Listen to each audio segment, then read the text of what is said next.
Hi, thank you for joining us today on this podcast. I'm Mary Abazia, and I have Sean Wellham and Tom Spitelli, and we're with Impact Planning Group.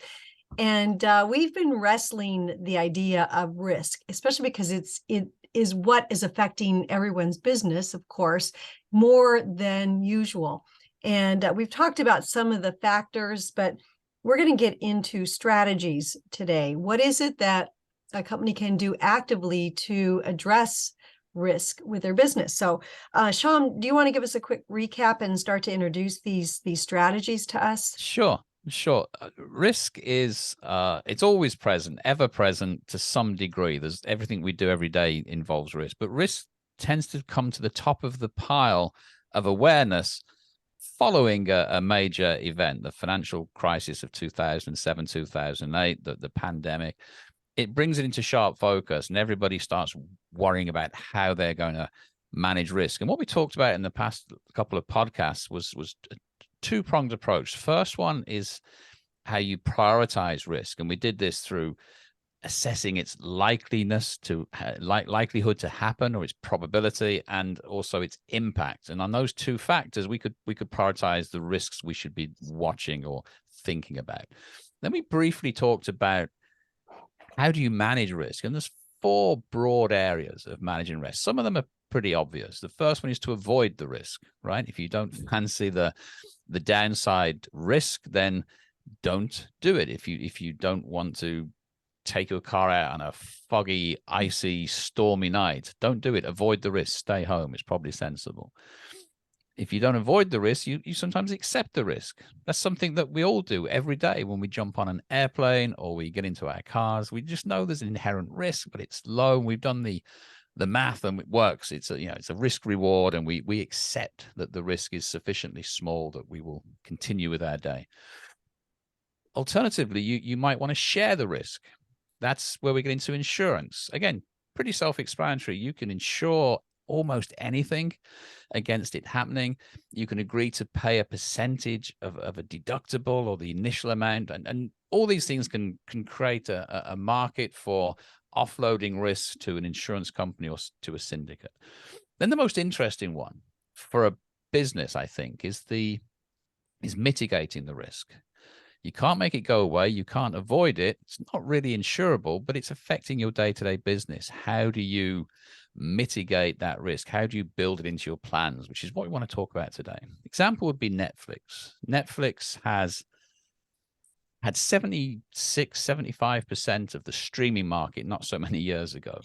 And their model was dependent on other people's content. They bought the rights to other people's content and they showed it through their platform. The risk inherent was twofold. One, when people who own the content realized how much money Netflix were making by reselling it, you can guarantee the price will go up on the renegotiations. The second thing, people that have a massive amount of content like Disney and the Disney group, if you like, including the Marvel and the Star Wars stuff, they are very incentivized to create their own streaming service. So what did Netflix do? They need to mitigate the risk of not having content to show by creating their own content. And Amazon Prime have done this to an extent as well. That's one example of how the risk environment can lead you to create products and services that mitigate that risk. And that's really what I want to talk about today. Yeah. There's a huge, I definitely want to talk more about mitigate, but before we do, a thought just kind of popped into my head, Sean, as you were talking about accepting and avoiding risk.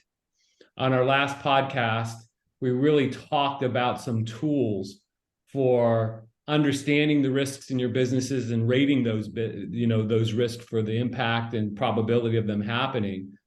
What occurs to me is from a portfolio standpoint, you've got many businesses, B2B businesses that we work with, and they're far flung in terms of the industries that they work in with a lot of different products and services.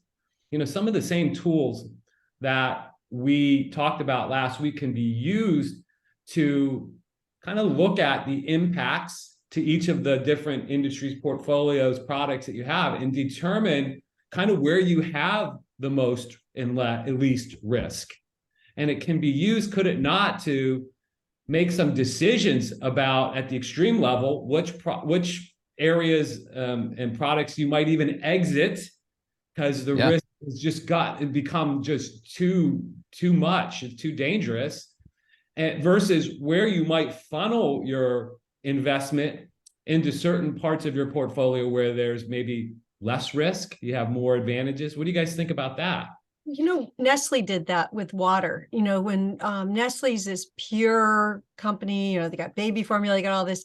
And when there was such a backlash of, the disposable plastic water bottles, they tried to separate themselves, from a branding standpoint, and really started spinning off as much of it as they can, because they, I guess they were trying to mitigate it, but then they just completely said, we have to avoid this. This is damaging our overall brand. So, it is significant when you watch what companies do. You say, now I see why they were doing it. With the risk ended up being too great for them to make, to be able to get to hold on to that business or do what they were doing before.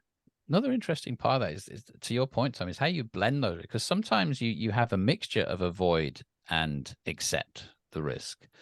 In a previous life, I was in charge of a credit book. I was a loan officer, if you like, at a bank.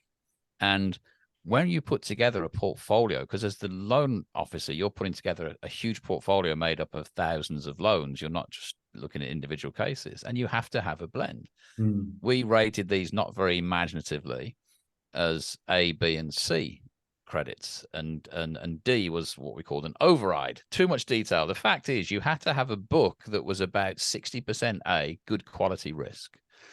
That allowed you to take a few percent of B risk, where you knew you had a higher default risk, but it blended out. And then you could take a few of the sportier chances that looked on paper not to be a great risk, but maybe there was a profit potential. But as long as you kept that blend, and that's really a mindset you have to have with risk, because they don't tend to come individually. There's probably multiple risks. And if you can think of a portfolio approach and blend it out to make sure you're not just taking the crazy risks, and also you're not being too risk adverse, because that can hamper your growth too. I love that, because you would imagine if you took your portfolio, you did the kind of brainstorming and rating that we talked about last week and last two podcasts, really, and evaluated your portfolio, A, B, C, D, just like you said, Sean. Maybe A is where there's less risk and D where there's most. Doesn't necessarily mean that you jettison all of the D risks, because those likely might be the markets where others have done that, have exited, and maybe there's fewer competitors there. Maybe there's an opportunity for more margins there. Maybe there's some opportunities there, but you certainly probably don't want all of your eggs in that basket. Right. So you've got this opportunity to rack and stack your portfolio for risk and take a balanced approach. And I feel like that would probably be very enlightening, because our experience is people don't look at this as often and frequently as they should, maybe as deeply as they should. And it would be a great exercise, I think, especially right now. Sorry, Mary, go ahead. I was just going to say, I was trying to figure out why we don't. And I think it's because you have a brand manager that's in charge of this product line, another one's in charge of this one. So you kind of have to have, somebody that's above those, or the collection of them that come together to say, now, wait a minute, I know it hurts a little bit, but we have to scale back on yours because it's a little too risky. We're going to still keep you in the portfolio, but we need to, double down on this other one. So it's hard if you're in charge of one of the product lines to have that perspective. You have to have a little bit higher one. Yeah, it is the portfolio manager rather than the brand manager. I totally agree. I think the other interesting thing about this is how we create offers to our customers. Rather than looking at our own in-house risk, we assess our customers' risks and their customers' risks and use that to create offers. And the tool where we identify benefits sought and we weight and rate the importance to the customer's buying decision. For those of you not familiar with that tool, there's a great book that you could buy called The Accidental Marketer that goes into a little bit of detail. But if you if you look at how we come up with those lists, we sometimes ask customers, we put ourselves in their shoes, maybe we observe them. When it comes to risk, this is how you can add a benefit, and maybe one that the customer's not thinking of.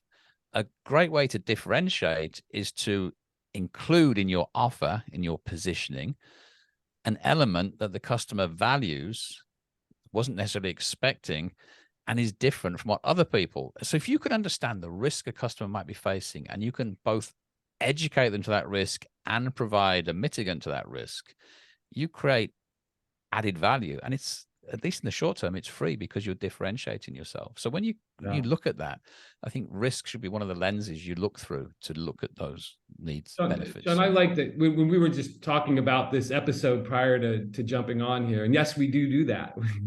This might sound like this is totally off the cuff, but we do chat a little bit, not a lot, but we want this to be spontaneous. But you were talking about how this sort of mimics the idea of the challenger sale. The challenger sale being a sales methodology where your sales reps actually focus a little bit more on highlighting new risks, new challenges that customers are facing. And the research around the challenger sale pointed out that the sales reps and the companies that do that, especially in complex industries, are valued.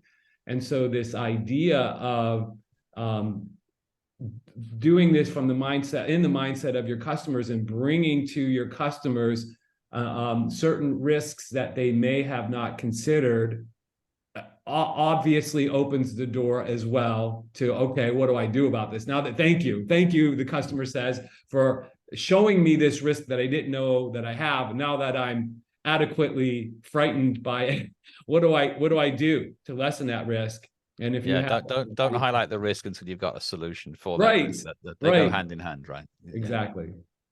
Yes. Yeah. Sean, I like, you had identified the avoid, accept, share, and mitigate. Is there anything else you wanted to say about mitigate? Well, I guess when you think about mitigating, a lot of these are reactive. You see a risk and you decide how to address it. So there's the other aspect when you go looking for risk. Maybe if you're exploring for where risks might be, or looking for future risks, then that's a different lens you might want to look at. But in terms of mitigating risk, it's just about understanding the worst case scenario as well, because it takes an effort to mitigate risk. You need to understand, no point spending $1,000 to mitigate $100 worth of risk, for example. So you also need a sense of scale.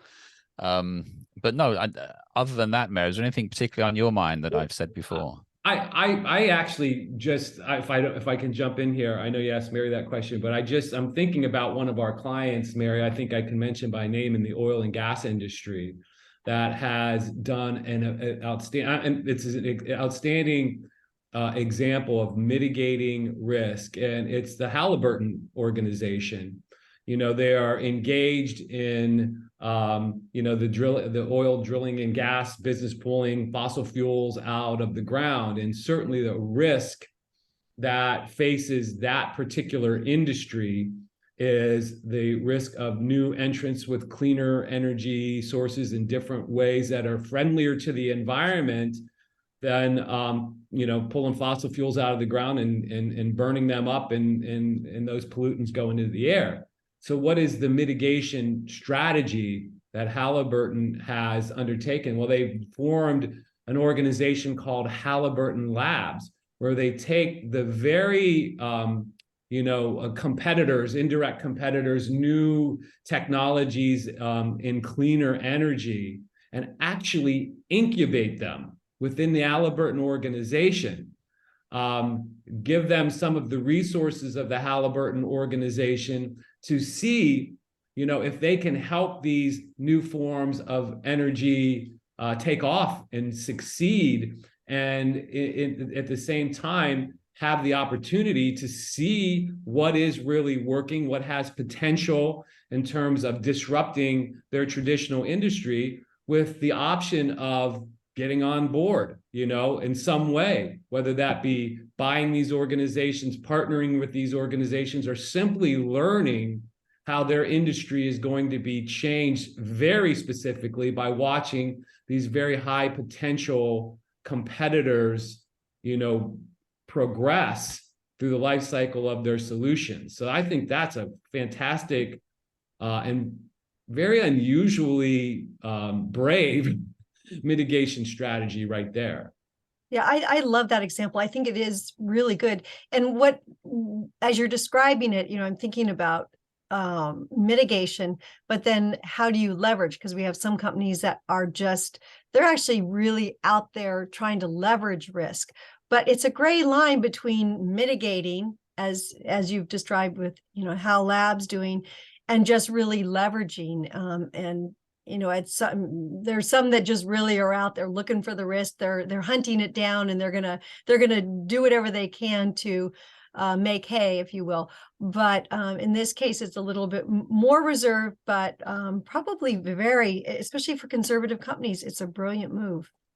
Sean, anything to add before we close? No, I think we've given the topic a good run. Everything comes back to the same equation: understand customers and add value in a way that differentiates you from your competition. The standard process. What we've really looked at this time is looking through a risk lens to see if we can uncover different ways of adding value, of understanding the competitive environment and reacting to it. So it's the same process with a different lens, and risk is that lens. Especially right now, it's so important. Right. We really hope that you found something in this to apply. And as always, we love it when you send us notes and say, you tried something, or you give us some examples of your own. So thank you very much.